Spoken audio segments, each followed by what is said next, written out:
美国两党互不相让，美债即将违约，我们距离见证历史或许只剩一步之遥。大家好，欢迎收看马超说，我是马超。在今年6月份，美国国债就要违约了。当然想要不违约也不是没有办法，只要美国两党能够达成一致，提高债务上限就可以了。然而在违约已经近在咫尺的紧要关头，美国两党依然是谈崩了。在提高债务上限这一问题上拜登与麦卡锡是互不相让。近日，美国共和党党籍的众议院议长麦卡锡在回答记者关于债务限额的问题的时候再一次做出了一番警告。此次警告中，他不仅重申了共和党的立场，即要求拜登同意削减联邦政府的开支，来缓解美债到期的危机。除此之外，他还表示，拜登政府应该为申领联邦政府救济金设立更为严格的门槛，因为美国向中国借钱不是为了养闲人，让那些身体健全的美国民众坐在沙发上享福，这是不对的。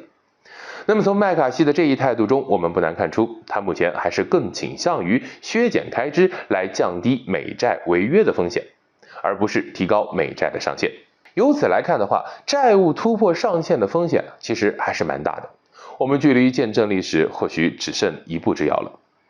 正如华尔街某些金融的从业人士所言虽然美国政府此前曾多次面对过类似的危机，但是由于没有足够的时间来协商折中方案，所以此次僵持令整个金融业感到特别的不安。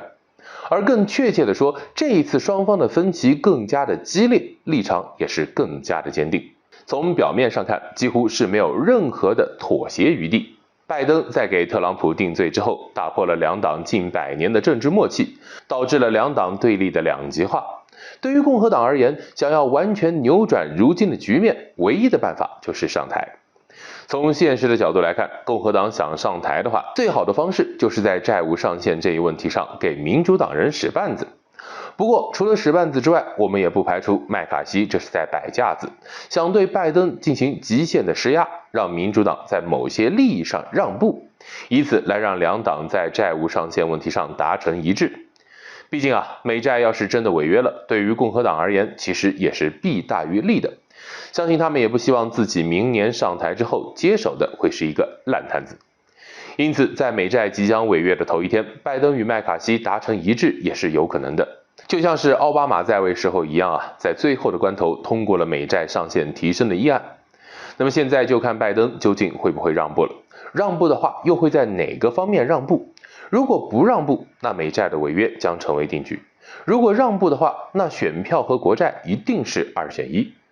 共和党不可能让民主党成功化解债务危机的同时，还能收获大量的选票。